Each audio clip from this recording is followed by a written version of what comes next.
একটা ঘটনা মনে পড়লো। হযরত জিবরিল আমিন সহ যখন আমার নবী মেরাজে যাচ্ছেন, সুবহানাল্লাহ, আমার নবী দেখলেন জিবরিল 70,000 নুরানি পালকটা বাড়ি দিচ্ছে আর যাচ্ছে। আমার নবী জিজ্ঞেস করলেন, জিবরিল এই 70,000 পাখা ডানাটা কি সবসময় ঝাপটাও?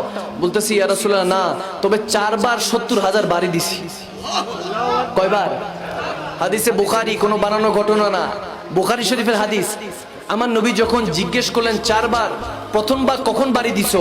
জিবরিল আমিন বলতেছেন, ইয়া রাসূলুল্লাহ, যখন ইউসুফ আলাইহিস সালামকে তেনার ভাইরা কুয়ার মধ্যে নিক্ষেপ করছিল। কিসের মধ্যে? কুয়ার মধ্যে।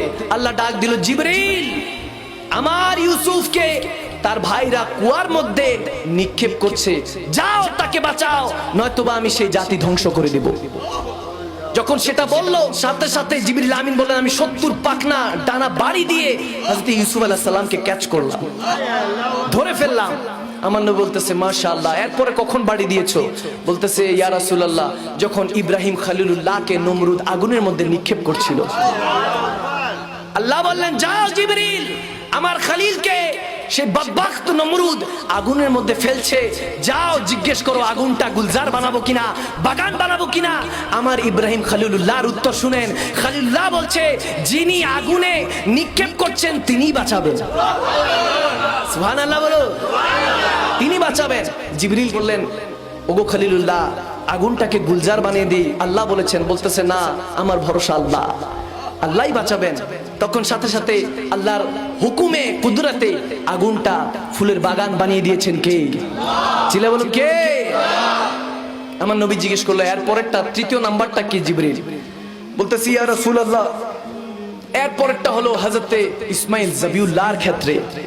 যখন আল্লাহর পক্ষ থেকে কোরবানির হিসাব আসলো, ইসমাইল যাবিউল্লাহকে ইব্রাহিম খলিলুল্লাহ জবাই করবেন, কোরবানি করবেন, তখন দুজন দুজনকে পট্টি পরায় দিলেন।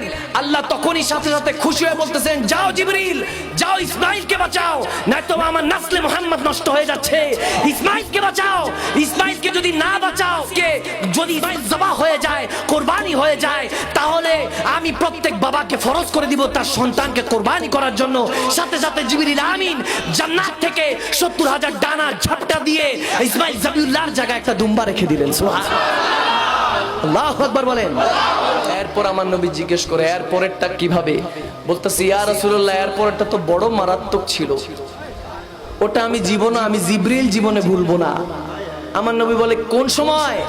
জিবরিল আমিন বলে, ইয়া রাসূলুল্লাহ, যখন উহুদের ময়দানে আপনি যুদ্ধ করছিলেন, আপনি উম্মতের খাতিরে যুদ্ধ করছিলেন, আল্লাহর পক্ষ থেকে ইসলামকে বাঁচানোর জন্য যুদ্ধ করছিলেন। ওই সময় বদবখত কাফেররা আপনার দান্দান মুবারক যখন শহীদ করলো, আল্লাহ তাবারক ওয়া তাআলা ডাক দিলেন, এ জিবরিল, কোথায় আছো? আমি তখন বেহেশতের মধ্যে ছিলাম। আল্লাহ বললেন, আমার নবী মুস্তাফার যদি রক্ত মুবারক সহ দাঁত মুবারক জমিনে পড়ে, আমি কুল কায়নাত আল্লাহ ধ্বংস করে দিব, আমি ধ্বংস করে দিব। তখন জিবরিল আমিন বললেন, আমার খেয়ালের মধ্যে আসলো, কুল কায়নাতের মধ্যে আমি জিবরাইলও পড়ি, ওদিন তো গেছিলাম, আমি জিবরাইলও মরতে মরতে পাচ্ছি। আমি 70,000 পাকড়া শক্তি দিয়ে যখন বাড়ি দিলাম, বাড়ি দিয়ে আপনার দাঁত মুবারকটা ধরার আগে দেখি তার উপর দিয়ে আমি জিবরাইলের হাতের উপর দিয়ে আরেকটা হাত ঢুকে গেছে। আমি চোখ খুলে দেখি, সেটার কারণে সিদ্দিক আকবরের হাত। আল্লাহু আকবার বলেন। তখন আমি বুঝে গেলাম যে আমি জিবরিলের ক্ষমতা সেখানে শেষ, আপনার আশিকে রাসূলের ক্ষমতা সেখান থেকে শুরু।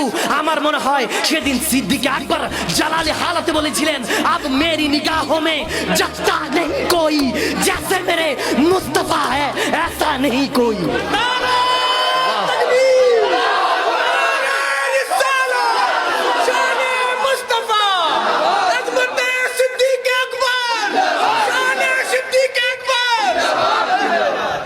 আল্লাহু আকবার বলেন। জিবরিল আমিনের এই ঘটনা শুনে আমার নবী বড় মুস্কি হাসি দিলেন। হাসি দিয়ে বলতেছে, জিবরিল, সিদরাতুল মুনতাহা পর্যন্ত এসেছি, চলো লা মাকানে চলো। আমার নবী চাইলে নিতে পারতেন কি পারতেন না? যদি জুতা মোবারক নবীর যায়, নালায়েন মোবারক যদি আল্লাহর আরশ পর্যন্ত যেতে পারে, সাথে পিছে আশিকে রাসূলুল্লাহ যেতে পারে কি পারে না?